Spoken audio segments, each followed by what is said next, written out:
नमस्कार, स्वागत आपका हरियाणा न्यूज़ 24 पे। मैं हूं मुन्ना लांबा, मेरे सहयोगी प्रिंस लांबा के साथ। जगह नहीं है लेकिन मुद्दा वही है, चुनाव का, सरपंची का। हम ऐसे एक होनहार सरपंच के साथ मौजूद आज। मैं कहता हूं मेरा गांव बदल रहा है, मेरा देश बदल रहा है। शिक्षा की वजह से निरंतर हम आगे बढ़ रहे हैं। युवा जो हैं, जो युवतियाँ हैं, आगे आके चुनाव में फाइट कर रहे हैं, जीत रहे हैं और एक तस्वीर बदल रहे हैं गांव की। सरकार के पास पैसे की कमी नहीं है लेकिन काम करने वाला चाहिए। आज मेरे साथ एक ऐसा ही युवा फाइट में है, चुनाव लड़ रहा है, बहुत अच्छा खासा शिक्षित युवा है। और आप अक्सर 5 साल तक रोते रहते हैं, पछताते रहते हैं, किसी ऐसी जगह वोट डाल देते हैं, उसके बाद आप फिर 5 साल तक रोते रहते हैं कि हमने गलती कर दी वोट डाल के। मेरे साथ इस कड़ी में आज ऐसे शख्स मौजूद हैं, युवा हैं, पढ़े लिखे। कपिल आनंद मेरे साथ उपस्थित हैं और ये बीए, बीएड और एमएससी मैं सैल्यूट करता हूँ। अच्छी खासी पढ़ाई, खुद टीचर हैं मैथ के, रोहतक में पढ़ाते हैं।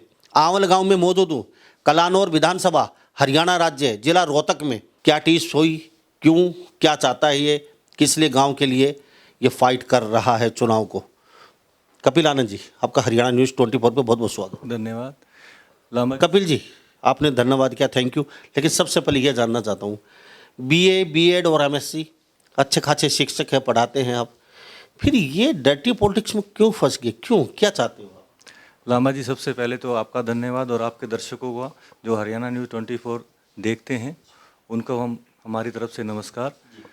आपका जो सवाल है उसका जवाब ये है कि हम ये चाहते हैं कि इस पॉलिटिक्स में ना घुसें और गांव का विकास करें, ताकि हमारे गांव का हरियाणा में ही नहीं पूरे भारत में, विश्व में भी नाम हो। कपिल जी, आप चाहते हैं विश्व में नाम हो, लेकिन आपको ये भी पता होना चाहिए हरियाणा प्रदेश में जातिवाद, पैसावाद, दारूवाद, मीटवाद, कई चीज़ हैवी हैं चुनाव में। लोग रोते हैं 5 साल तक लेकिन वोट उन्हीं को दे देते हैं। सब साम दाम दंड भेद। आप अपनी पढ़ाई के दम पे गांव को बदलना चाहते हैं और बदलने की बातचीत कान और गांव बिल्कुल नज़दीक है। पिछली बार एक युवा पढ़ा लिखा वहाँ उतरा गांव में तो उसने ऐसा काम कर दिया, राष्ट्रपति से अवार्डेड है वो गांव आज। तो साहब एक मौका चाहिए आपको। क्या लगता है गांव वाले मौका देंगे क्या फिर 5 साल तक ऐसे ही वो अपना सर पीटते रहेंगे, दारूवाद, मीटवाद और सब वाद में फंस के, नोटवाद में फंस के? कई आपने सबसे पहले जो बात करी कि जात पात से उठकर, जब हमने अपना इसको मैनिफेस्टो बना रहे थे, हमने एक मैनिफेस्टो जारी किया था, तो उसमें हमने स्लोगन दिया था, जात पात से उठकर, सोचकर, समझकर, बढ़िया सोच को वोट करें। तो हम जात पात से ऊपर उठना चाहते हैं। जाति पाति की कोई बात नहीं है इसके अंदर। और दूसरी बात यह है कि हमने एक अपना घोषणा पत्र बनाया था जो कि हमने अपने पैम्पलेट में लिखा भी है। और सबसे पहले जो हमारा काम है वो है अच्छी शिक्षा को लेकर है, क्योंकि मैं इस फील्ड से जुड़ा हुआ हूँ। मुझे लगभग 12 साल हो गए हैं एज ए जूनियर लेक्चरर काम करते हुए। तो हमारा जो सबसे पहला मोटिव है, एक अच्छी शिक्षा दी जाए बच्चों को। सर, तो आपका मोटिव बहुत अच्छा है। मैं ये पूछना चाहता हूँ, आप क्यों, क्या दुख हुआ आपको? आप अच्छे खासे अपनी पढ़ाई जॉब छोड़ के कहीं ना कहीं जूनियर लेक्चरर आप यहाँ मगजमारी कर रहे हैं गांव के लिए, तो क्या दुख हुआ, क्या देखा? चलो यार, गांव में उतरना पड़ेगा, बहुत हो चुका, अब इससे आगे और सहन नहीं हो सकता। आपके गांव के लोग पलायन कर रहे हैं, छोड़ रहे हैं, बड़े बड़े शहरों में जा रहे हैं कहीं ना कहीं, तो उनको कहीं ना कहीं सुविधा नहीं मिली इसलिए गांव से बाहर निकल रहे हैं। जो जमींदार है वो तो यहाँ पे रुक रहे हैं, उससे आगे तो यहाँ कुछ नहीं है, स्टॉप लगा हुआ है। तो यहाँ पे ना आपकी पार्क है, ना यहाँ कोई लाइब्रेरी है, ना कोई बड़ा अस्पताल है, यहाँ पे ना अच्छी सड़कें हैं, ना नालियों में गंदा पानी भरा पड़ा है। साहब, यहाँ पे ऐसा क्या कहें, हम आमल गाँव में आए हैं जगलानौर में, ऐसा क्या है आपके पास? जो आपने इसमें क्वेश्चन किया है कि गांव के लोग गांव को छोड़ के जा रहे हैं, वो आपकी बात बिल्कुल सही है, क्योंकि गांव में जो मूलभूत सुविधाएं हैं वो ही नहीं हैं। यही सोचकर कि गांव के लोग, अगर मैं गांव में रह रहा हूं तो मैं गांव को छोड़ के शहर में क्यों जाऊं, अगर मुझे वो सारी सुविधाएं ही गांव के अंदर मिल जाएं। बस यही हमारा मोटिव था कि गांव में ही सब सुविधाएं हों और गांव का, हमारे गांव आंवल का नाम पूरे भारत में रोशन हो। आप अच्छी सोच के साथ उतरे, साफ सभी, दिल में कोई छल कपट नहीं है। लेकिन क्या लगता है जो लोग बार बार चुनाव लड़ते हैं फिर वो आ जाते हैं, आप नहीं आते हो तो किसी और को चेहरा कर देते हैं, अच्छा मोटा धन कमा लेते हैं। वो कहते हैं ना, राम नाम जपना पराया माल अपना। तो उनको तो कुछ करना नहीं है, वो आटा धन लगा के और वो फिर दोबारा जीत जाते हैं। तो कैसे साम दाम दंड वैसे कैसे नहीं अपार लगेगी? आप पढ़े लिखे, आप साफ सभी से चुनाव लड़ रहे हैं। नहीं, आपकी बात बिल्कुल ठीक है, लेकिन मैं एक बात कहना चाहूँगा कि जो वोटर है ना, वो बहुत ही समझदार है। जब हमने ये मैनिफेस्टो को सब 50 साल से पहले समझदार नहीं था आपका वोटर? नहीं, वो लगातार सब क्या आपका डैम का काम नहीं हुआ है कपिल आनंद जी? आप नहीं बोलेंगे, मैं बताता हूँ, आपका डैम का काम नहीं हुआ। सब थोड़ी सी बरसात आती है ना, भगवान जी की फोटो लेके सब अपने अपने घरों के सामने दीवा बत्ती करके, भगवान बारिश रोक दीजिए, डैम टूटने वाला है, पूरा गांव डूबने वाला है। तो सब डैम का काम बहुत जरूरी काम है, कभी भी गांव डूब सकता है, पूरा गांव खत्म हो सकता है आपका। सब वो काम नहीं हुआ आज तक, और आप कहते हैं। नहीं, मैं इसलिए कह रहा हूँ क्योंकि आज से पहले किसी ने गांव में ये मैनिफेस्टो, किसी ने घोषणा पत्र ही जारी नहीं किया था। हिम्मत चाहिए साहब घोषणा पत्र जारी करने में, और हिम्मत वो ही जुटा सकता है जो साफ छवि का हो, कुछ करना चाहता हो, लंबी सोच के साथ आए हो। और ये घोषणा पत्र, इसमें देख लीजिए तस्वीरों में, मैं दिखा देता हूँ। घोषणा पत्र के लिए कपिल आनंद जी को मैं सलूट करता हूँ। मैं कहता हूँ मेरा गांव बदला है, मेरा देश बदल रहा है। ये खासियत है, साहब पढ़े लिखे जो युवा आगे आ रहे हैं, ये कुछ करना चाहते हैं, गांव की तस्वीर और सूरत बदलना चाहते हैं। कपिल जी, घोषणा पत्र के लिए मैं सलूट करता हूँ आपको, क्योंकि घोषणा पत्र जारी करना बहुत टेढ़ी खीर है। आपको पता है कल हर गली से आपको निकलना पड़ेगा, तो आपको कहीं भी कोई पकड़ लेगा अगर ये चीज़ें पूरी नहीं हुई तो आपको डर नहीं लगता? घोषणा पत्र जारी तो कर दिया आपने। नहीं, इसमें डरने की कोई ज़रूरत नहीं है। वो इसलिए नहीं है क्योंकि ना ये बहुत ही छोटे छोटे काम हैं, कोई ज़्यादा बड़े काम नहीं है। जो गांव की ज़रूरतें हैं ना, अगर जब हम घोषणा पत्र बना रहे थे ना, तो ये पहले क्वेश्चन हम अपने आप से ही कर रहे थे, क्या ये कार्य हो भी सकता है? तो जब हमारे दिल से यस आई ना, तभी हमने ये घोषणा पत्र जारी किया है। इसमें जो आप ड्रेन की बात कर रहे थे, तो इसमें हमारा एक ये भी है कि जब ड्रेन की पटरी है, हम उसको बिल्कुल सिमटेड करेंगे, ताकि जब बारिश की स्थिति आए तो गांव वालों को किसी तरह का भय ना रहे, कि ताकि बाढ़ की स्थिति पैदा ना हो। कपिल जी, घोषणा पत्र जारी किया, बहुत अच्छी बात है, बहुत अच्छी सोच है। सबसे पहले शिक्षा और अच्छी स्वास्थ्य सेवा का आपने घोषणा पत्र जारी किया है। जी, क्योंकि मैं इस फील्ड से खुद ही जुड़ा हुआ हूँ, तो मुझे पता है कि जो हमारे स्कूल हैं यहाँ पे, उसमें क्या कमियाँ, जो हरियाणा सरकार के द्वारा चलाए जा रहे हैं, तो एक बॉयज़ का है, एक गर्ल्स का है, तो उसमें क्या कमियाँ हैं वो मुझे पता है, क्योंकि मैं खुद ही इस फील्ड से जुड़ा हुआ हूँ। तो मैं खुद भी उन बच्चों को संभाल सकता हूँ, जो भी उनकी कमियाँ होंगी उनको हम दूर करें। ये हमारे यहाँ क्या है कि एक दिन छोड़ के पानी आता है, तो अगर हम एक दिन छोड़ के, वो अगर मान लो 45 मिनट्स भी या 1 घंटा पानी देता है, अगर हम उसको रोज़ आधा घंटा कर दें, तो मतलब कि जो हमारी पानी की कमी है वो दूर हो जाएगी और हमें डेली फ्रेश पानी पीने को मिलेगा। ये वादा है आपका? यस श्योर, क्योंकि हमारे गांव में 2 वाटर टैंक हैं, हमारे गांव के लिए वो मोर देन सफिशिएंट हैं, तो उसमें कोई कमी नहीं रहेगी। क्या बात है, बहुत अच्छी बात है। पीने का पानी के लिए आरओ की सुविधा ये कहाँ से कैसे कर पाएंगे? आपने वादा किया है, और कल आप गली से निकलेंगे तो शायद ही आपको रोग पकड़े भी गए, अगर ये वादे पूरे नहीं होते हो तो।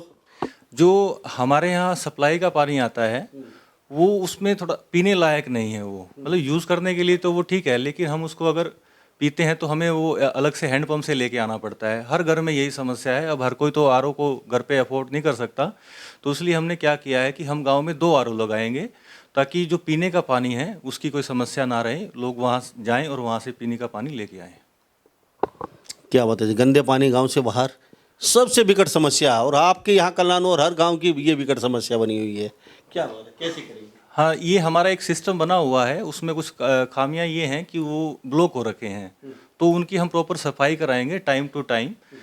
अगर उनकी सफाई होती रहेगी तो कोई ब्लॉकेज रहेगी ही नहीं, तो गांव का जो गंदा पानी है सारा वो गांव से बाहर निकल जाएगा। यानी कि कंधे पे कस्सी रख के कपिल चलेगा वो उसमें कोई दिक्कत नहीं है। हम चाहे मुझे खुद कंधे पे कसी रखनी पड़े, हाथ में झाड़ू लेनी पड़े, तो भी उसमें कोई समस्या नहीं है। बहुत अच्छी बात है, ऐसे ही लोग चाहिए हमें।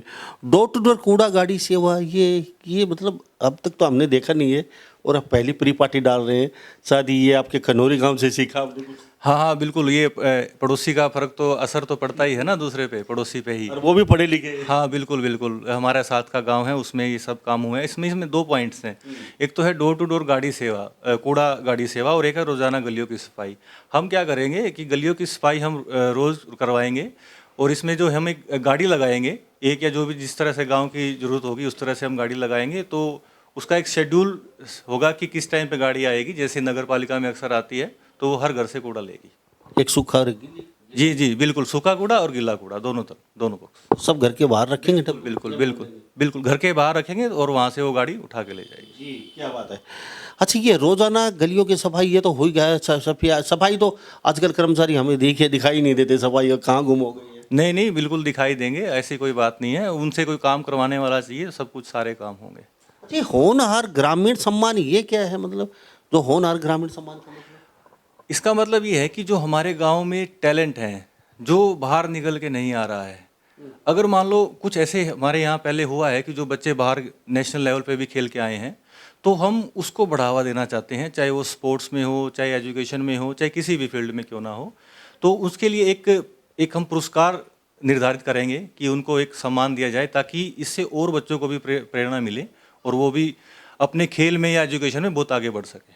और ये लड़कियों के लिए लड़कियों के लिए क्यों, लड़के क्यों नहीं पढ़ सकते हो लाइब्रेरी का, मतलब ये गांव के लिए अब सोच बहुत अच्छी है। अच्छा, ये थॉट कहाँ से लेके आए जो ये आपने कितने दिन में ये तैयार किया घोषणा पत्र? ये हमने घोषणा पत्र आज से 7 साल पहले भी तैयार किया था, तो वही हमारे अब दिमाग में चल रहा था, तो हमने उसमें कुछ और ऐड भी किया है। तो जब आप बात कर रहे हो कि लड़कियों के लिए लाइब्रेरी, क्योंकि हमारे यहाँ पे और लाइब्रेरी हैं बॉयज़ के लिए हैं, तो यहाँ पे कुछ सेंटर्स हैं, तो उन्होंने हमें कहा कि लड़कियों को पढ़ने में बहुत समस्या आ रही है, क्योंकि वो कहीं पे नहीं जा सकते, उनको सेफ्टी का भी इशू है। तो इसलिए हमने एक लड़कियों के लिए लाइब्रेरी का इसमें अपने मैनिफेस्टो में डाला है, लड़कियों के लिए लाइब्रेरी हम बनाएंगे और उसमें सारी सुविधाएं होंगी, न्यूज़पेपर, मैगजीन और बुक्स, जो भी उनकी रिक्वायरमेंट होगी वो सब उनको वहाँ मिलेगा। हे मान्यवर, इतने दिन पहले कहाँ थे आंवल गांव के आप? वार्षिक पंचायती खेल आयोजन वार्षिक होता नहीं है क्या यहाँ पे?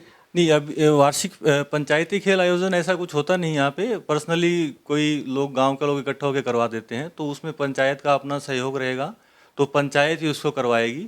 हर वार्षिक खेल हर वर्ष करवाया जाएगा, उसमें आसपास के गांव के लोग भी उसमें पार्टिसिपेट कर सकेंगे और उससे होगा क्या कि गांव का टैलेंट भी बाहर निकल के आएगा। और जो आप बात कर रहे हैं पीलिया की तालाब की, हमारे गांव की जो पहचान है ना, अगर हम चाहे इंडिया में हैं कहीं पे भी चले जाएं, तो वहाँ पे भी क्या लोग हमारे गांव को, अगर हम कहते हैं ना कि हम आवल गांव के निवासी हैं, तो वो ये कहते हैं कि अच्छा, जहाँ पीलिया वाला तालाब है वहाँ के निवासी हो, क्योंकि ये बहुत ही मतलब कि पीछे से चलता हुआ आ रहा है, क्योंकि इसके पीछे बहुत बड़ा इतिहास है। क्योंकि यहाँ पे जब जो जिनको पीलिया हो जाता था तो वो यहाँ पे नहाने आते थे। ये एज ए हमारे लिए एक धार्मिक स्थल के तौर पे है, लेकिन हो क्या रखा है कि इसके अंदर भी गाँव का गंदा पानी जा रहा है, लेकिन उसकी वो आगे प्रॉपर नालों की सफाई नहीं हो पाती, तो वो पानी बाहर नहीं निकल पाता, और इसकी खुदाई हुए भी बहुत काफ़ी टाइम हो गया है। तो इसीलिए हमारा, इसकी वजह से हमारे गांव की पहचान है, तो इसलिए इसका काम सबसे पहले है, क्योंकि इसी से हमारी पहचान है कि आवल गांव में पीलिया का तालाब है, तो ये हमने इसलिए इसके अंदर लिखा है। अच्छा, ये ग्रामीण स्वरोजगार को बढ़ावा, ये कैसे, जिस रोज ऐसा है, ग्रामीण स्वरोजगार को बढ़ावा, और एक हमने इसमें पॉइंट लिखा है स्किल सेंटर का निर्माण। स्किल सेंटर का निर्माण क्या है कि जो हमारी सेंट्रल गवर्नमेंट है, क्योंकि मैं एजुकेशन फील्ड से जुड़ा हुआ हूँ, तो स्किल सेंटर क्या है कि एक लैब बनाती है सेंट्रल गवर्नमेंट भी स्कूल के अंदर, कि आप जो स्कूल में बच्चे पढ़ रहे हैं उनको स्किल डेवलप करो उनके अंदर, मीन्स उनको कारपेंटर का काम सिखाओ, उनको आप वेल्डर का काम सिखाओ, आप उनको इलेक्ट्रीशियन का काम सिखाओ, मतलब कि छोटे छोटे काम हैं। होता क्या है कि अगर हम बच्चों को ये काम सिखाते हैं तो बच्चे अपना काम खुद करने लगते हैं, इंडिपेंडेंट हो जाते हैं। अगर इंडिपेंडेंट हो जाएंगे तो धीरे धीरे होगा क्या कि उनके अंदर जो टैलेंट होगा, उनकी जो दिलचस्पी होगी, किसी न किसी काम में बढ़ने लगेगी, तो धीरे धीरे क्या होगा कि वो उसी को ही अपना रोजगार बना लेंगे, तो वो अपने आप ही उसको रोजगार लेने के लिए कहीं जाने की जरूरत नहीं पड़ेगी, रोजगार उसके पास खुद होगा, उसके हाथ का टैलेंट होगा। तो इसीलिए हमने ये पॉइंट्स इसके अंदर लिखे हैं, गांव में एक स्किल सेंटर का निर्माण, अगर स्किल्स होंगी तो रोजगार अपने आप उनको मिल जाएगा। बड़ी ऊंची सोच लेके आए कपिल आने जी, बहुत ऊंची सोच आपकी। तो ये 2007 में 7 साल पहले तैयार किया था, उसमें आपने चुनाव लड़े थे? नहीं, उस टाइम पे हमने चुनाव नहीं लड़े थे। तो महिलाओं के लिए ये स्वयं सहायता समूह, ये किसी ने सोचा नहीं आज तक, ये पहली बार मैं देख रहा हूँ ऐसी ऐसी चीज़ें। आप ये है पढ़े लिखे युवा की, साहब आपको लगता है गांव चाहता है कि आपको हम बनाएंगे और एक मौका देंगे, हम भी कनौरी गांव की तरह राष्ट्रपति अवार्डीड आंवल गांव होगा और सुनहरे अक्षरों में पूरे हरियाणा भारत में नाम होगा दर्ज, और ये आप जैसे युवा ही कर सकते हैं, क्योंकि आपकी सोच बहुत अच्छी है, आपने अपना सब कुछ दांव पे लगा दिया। तो ये दाव पे लगाया क्यों, पहले तो ये जानना चाहूँगा। इतना बड़ा रिस्क कोई ले नहीं सकता, क्योंकि अच्छी खासी आपका जॉब, आपका सिस्टम चल रहा है। महिला के लिए सही समय ये क्या क्या बताया था? ये हमारा एक ग्रुप हम क्रिएट करेंगे महिलाओं का। जैसे उनको महिलाओं को कुछ ज़रूरत होगी, जैसे लाइक सिलाई सेंटर है, या उनकी मतलब कि हम महिलाओं को भी रोज़गार देंगे इसके अंदर, ताकि हम कुछ गांव में ही ऐसी प्रोडक्शन करें ताकि उसको हम बाहर भेज सकें, ताकि जिससे जैसे कुछ औरतें महिलाएं हैं कि घर से बाहर नहीं निकल सकती हैं, ताकि उनको घर के अंदर ही रोज़गार मिल जाए। यानी कि घर पे 15, 20, 30 हज़ार रुपये, 2 महिलाएं घर में, 3 हैं, आराम से अपना कमा सकती हैं। बिल्कुल बिल्कुल, घर का गुजारा अपने आप चला पाएँ। बहुत अच्छी सोच आपकी। अच्छा, ये पार्क के लिए मैं आपको सलूट करता हूँ। आपके गांव में पार्क तो लगभग सब गांव में तो नहीं है, लेकिन 50% गांव में कोशिश चल रही है, कुछ बन चुके हैं पार्क के। बच्चे, लड़के, बुजुर्ग शाम को बैठें, कुछ हवा लें, मरकरी लाइटें हों, उनमें मंदिर हों, वहीं पे अपना पूजा किया, पार्क में टहले, तो ये होना चाहिए। और भारत को आज़ाद हुए काफ़ी दिन हो गए, हरियाणा को बने पंचायती राज को भी मेरे ख्याल से काफ़ी समय 1952 में बना था शायद ही, लेकिन ये गांव पिछड़ता ही गया आपका। अब तक किसी ने सोचा नहीं इन चीज़ों के बारे में। इसीलिए जो आप पहले कह रहे थे ना कि आपके मन में क्या आई कि आप अपना सब कुछ दांव पे लगा के आगे, इसीलिए आगे क्योंकि हमारा जो गांव है ना वो पिछड़ता चला जा रहा है, और हम अब ये चाहते हैं कि हम अपने गांव को ऊपर लेके आएँ। और गांव में जो पार्क की आप बात कर रहे हैं, ये सबकी ज़रूरत है। ये कोई हमारी सोच नहीं थी, ये हमारे बुज़ुर्ग भी ये चाहते हैं, बड़े बूढ़े भी ये चाहते हैं, माताएं बहनें भी ये चाहते हैं कि गांव में पार्क हो। तो हम उसको भी निर्माण करवाएंगे गांव के अंदर। और इसके साथ साथ मैं एक चीज़ और कहना चाहता हूं कि हमारे गांव के अंदर कोई खेल ग्राउंड भी नहीं है। अगर एक स्कूल का ग्राउंड है उसके अंदर भी पानी भर जाता है, तो हमारी सबसे मेन काम ये रहेगा कि अगर बच्चों के अंदर से खेल के अंदर जिसका जो इंटरेस्टेड है या जिनका जो भी टैलेंट है, तो उसके लिए एटलीस्ट उनको खेल का ग्राउंड तो चाहिए ना। तो इसीलिए हमने ये दोनों चीज़ें करी हैं कि एक गाँव में पार्क भी हो और एक गाँव के अंदर खेल ग्राउंड का भी हम निर्माण करवाएंगे।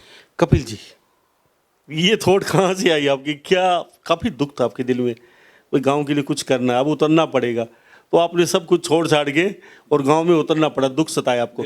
तो क्या कहता है गांव वाले, कहीं ना कहीं देख रहे हैं, अभी सुन रहे हैं आपके गांव के, हरियाणा भी देख रहा है आपको, भारत भी देख रहा है, तो क्या लगता है गांव के लोग चाहते हैं ऐसे युवा पढ़े लिखे जो लंबी सोच के साथ आया है, 5 साल में गाँव को बदलने की कुछ बड़ी प्लानिंग लेके आया है, तो क्या बात है, आपको जिताएंगे? जब हमने ये मैनिफेस्टो गांव में डिस्ट्रीब्यूट किया, तो कुछ ऐसे लोग थे जो हमारे फेवर में नहीं थे, उनको पता नहीं था कि इनकी क्या सोच है। जब उन्होंने इनको पढ़ा, हमारे जो विचार थे या हमारा मैनिफेस्टो था, तो वो ये कह रहे हैं कि क्या गांव में ऐसा हो सकता है। मैंने उनको ये बोला कि ये बहुत छोटे छोटे काम हैं, आपका सहयोग नहीं, आपके नज़दीक गाँव, वहाँ देख लीजिए। हाँ देखो ना, वो तो एग्जाम्पल है, वही तो उनको देते हैं हम उनको।